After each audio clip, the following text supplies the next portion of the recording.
Les gars et les filles, bonsoir à tous, bienvenue sur une nouvelle vidéo de WIS Master. Je suis hyper content de vous retrouver pour cette vidéo de récap de la semaine. Merci de votre patience et de m'avoir accordé 2 semaines de récupération avec ma douce en vacances. Franchement, Jean-Étienne, ton île, elle est magnifique. Si un jour vous allez faire un tour en Martinique, n'hésitez pas à m'envoyer un petit message si vous voulez une recommandation pour aller dans une salle affiliée ou pour savoir où trouver le meilleur floup ou le meilleur tinamorue, je saurai quoi vous dire. Ensuite, grande bienvenue à tous les nouveaux qui sont sur la prog. Je pense notamment à Cyril qui s'inscrit sur le groupe WhatsApp pas plus tard qu'aujourd'hui. C'est un plaisir de vous avoir avec nous. Et vraiment, vous allez voir que la communauté Wismaster, elle est dynamique, elle est fun. Il y a des gens qui aiment beaucoup s'entraîner. Et c'est un grand plaisir. À nouveau, d'un autre côté, puisque je lis beaucoup les messages que vous mettez sur le groupe, je pense notamment à Bruno, mais pas seulement. Pas de panique si des fois vous avez des moments de moins bien. Ok, la plupart d'entre nous, on n'est pas des athlètes compétitifs de très haut niveau. Et on n'a pas forcément, même quand on a un athlète compétiteur de très bon niveau, le luxe ok, d'avoir le temps, la qualité de vie et d'entraînement qu'on avait peut-être par le passé. Donc, à un moment donné, il faut savoir écouter son corps. Il n'y a pas du tout de problème avec ça. Et c'est même tout ce que moi j'essaie de faire au sein de Wismaster. Je prends la prog de Willy, je la décale d'une semaine, je creuse à l'intérieur, je réordonne certains éléments et au travers notamment du mot du coach, j'essaie de vous donner la cohérence que moi je lis à l'intérieur ou la manière dont moi je prends cette programmation lorsque je m'entraîne moi-même. Autre chose qui pour moi est important, c'est que notamment pour Cyril et pour les nouveaux dans la prog, rappelez-vous de comment est-ce qu'on fonctionne. Il y a des grands cycles dont Willy s'occupe, qu'on découpe en micro-cycles qui durent 4 semaines. Semaine de base, semaine de construction, semaine de surcharge et semaine de récupération. Là, on est dans l'un des derniers cycles avant l'Open. Et donc pour ceux qui sont là depuis un moment, on se rend bien compte qu'avant on traite les modalités de manière relativement séparée. Et puis là, à l'approche de l'Open, les cardios sont agressifs, on fait du barbell cycling, on travaille plus la résistance. Bref, c'est dans la logique des choses pour préparer le début de ce qu'on appelle officiellement la saison. J'en profite pour vraiment vous inciter à vous inscrire à l'Open si ce n'est pas fait. Moi, je vais le faire sûrement dans la semaine qui vient et je vais en profiter pour créer un leaderboard qui va s'appeler Wismaster, de la même manière que on va en créer un qui s'appelle Wis Affiliate. Comme ça, on va pouvoir un petit peu rigoler et comparer nos scores.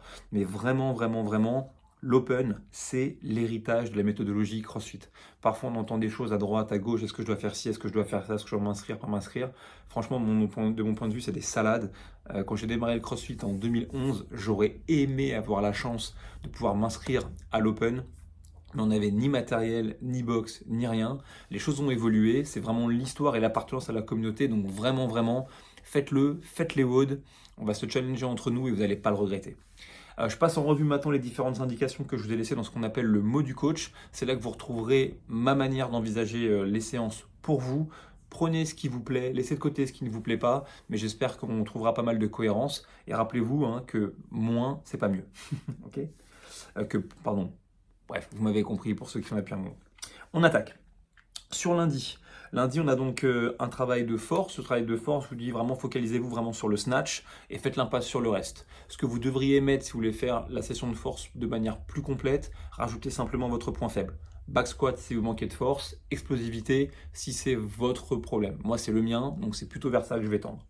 Sur le WOD, le cap time est très agressif, donc n'hésitez pas à aller choisir une version plus facile que votre focus habituel, performance, fitness, road to RX, mais pour avoir la chance de bouger bien, de bouger vite et d'être agressif vous aussi.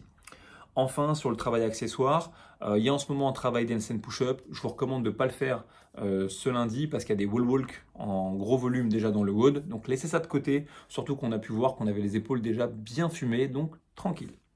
Sur la journée du mardi, cette fois-ci, mon conseil, c'est de tenir une séance qui va être compacte en faisant le travail de résistance au deadlift qui est proposé par Willy. Très important ce travail de hinge, là, de charnière, parce qu'au moment de l'open, on aura un gros volume sur un temps ramassé.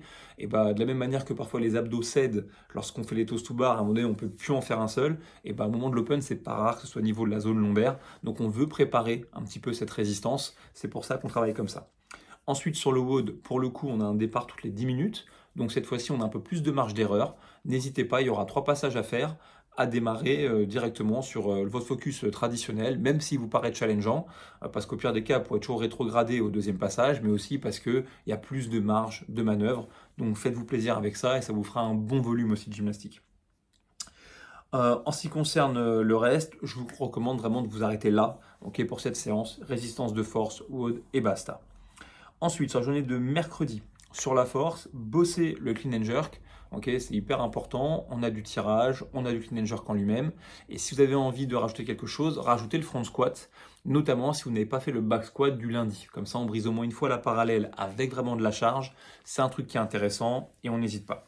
Au niveau du WOD, faites le WOD sans focus particulier. Enfin, ce que je veux dire par là, c'est trouver la version qui vous challenge et allez-y gaiement.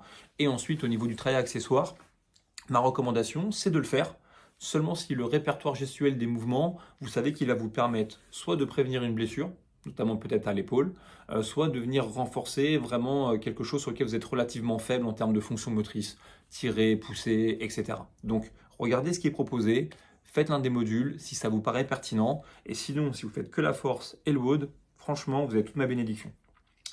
On continue sur la journée du jeudi. La journée du jeudi, c'est la journée traditionnelle de récupération. Moi, mon conseil, c'est ne faites rien. Ok, vraiment, allez regarder la série Canal sur l'arnaque au carbone. Vous verrez, vous ne perdrez pas votre temps. Mais si vraiment vous avez envie de vous entraîner, bah, toujours deux scénarios. Soit de la natation, soit de la zone 2. La natation, ça implique que vous sachiez nager. D'accord? Si vous êtes comme moi un mauvais nageur, c'est pas du tout une séance de récupération, c'est une séance de travail. Mais si vous êtes un bon nageur, allez-y. Et ensuite, la zone 2, moi, mon conseil, c'est faites ça si vous avez envie, mais faites-le sur n'importe quel outil, sauf un outil que vous utiliseriez potentiellement dans un WOD de qualif. Donc, c'est-à-dire, c'est bien mignon de faire ça sur un bike erg ou un eco-bike, même un Trueform, mais ça vous conditionne à bouger lentement, ok, sur l'équipement. Nous, on est toujours sur des seuils qui sont élevés, on veut vous bouger vite. Donc, si vous avez envie de courir, courez dehors. Vous voulez pédaler, pédalez dehors. Si vous pouvez faire de l'escalade, faites de l'escalade, du jonglage, ce que vous voulez. La zone 2, c'est pas très élevé. De la randonnée. Ok, trouvez ce qui vous plaît, mais essayez le plus possible de sortir des quatre murs de la boxe pour ne pas apprendre à utiliser les outils qu'on utilise habituellement d'une manière qui n'est pas en corrélation avec ce qu'on va souvent faire dans le monde du CrossFit. Ensuite, sur la journée de vendredi, eh bien, sur la journée de vendredi, à nouveau, sur la partie force, je vous conseille vraiment de faire tout ce qui est lié au snatch. Ok, faites-vous plaisir, notamment avec les tirages d'arraché, c'est important, travaillez les positions de départ, la poitrine ouverte, encore et encore. Faites le WOD de force, ajustez du coup peut-être simplement les pourcentages, parce que c'est du squat snatch. Donc si c'est un mouvement que vous n'aimez pas, réduisez. Willy note 5%, mais vous pourrez même descendre à 10, 15%, peu importe, tant que le mouvement est beau et qu'il est bien exécuté. Cherchez vraiment dans cet ordre, position, vitesse et seulement après la charge. C'est vraiment les clés de l'haltérophilie. Et n'hésitez pas à vous filmer, soit pour mettre sur le groupe pour qu'on vous fasse des retours, soit pour vous-même. Ensuite, c'est les WOD du vendredi, c'est l'open prep. Donc vous le savez, ça c'est hardcore du Nord. Donc du coup là à nouveau, pareil, choisissez une version qui vous semble facile, comme ça vous ne serez pas trop en souffrance. Et puis en termes de blocs complémentaires, si vous avez le temps, et bien là pour le coup, faites le bloc complémentaire qui concerne le handstand push-up, parce que c'est sans doute un mouvement qui va arriver dans l'open, il arrive très souvent, et c'est souvent un gros séparateur, donc il ne faut pas s'en priver. Enfin, sur la journée cette fois-ci, eh bien, du samedi, la dernière journée de la semaine, eh bien, cette fois-ci, pour le coup, c'est une session que je vous propose un petit peu à la carte en fonction de vos points faibles. Mes recommandations sont simples, faites pas trop de volume et travaillez vos faiblesses. Donc, si votre faiblesse c'est la force, faites la partie force et le bloc accessoire sur le pump, parce que c'est toujours marrant. Et si vous êtes plutôt fort, mais que votre problème c'est le conditioning, faites le WOD, si possible en équipe. Si possible avec un petit jeune, soit pour lui mettre la pile, soit pour qu'il vous tire un petit peu. Et puis ensuite, faites également la session pump, juste parce que c'est marrant de partir congestionner de la salle au moins une fois par semaine. Et puis pour certains d'entre nous, ça nous rappellera nos jeunes années où on faisait ça devant le miroir. Voilà, j'espère que ces indications vont vous aider, qu'elles sont claires. Je pense que vous le sentez, je suis chaud patate pour la suite. Encore une fois, merci de votre confiance. Amusez-vous avec la prog. On se retrouve sur WhatsApp. Je vous dis à très bientôt. Ciao.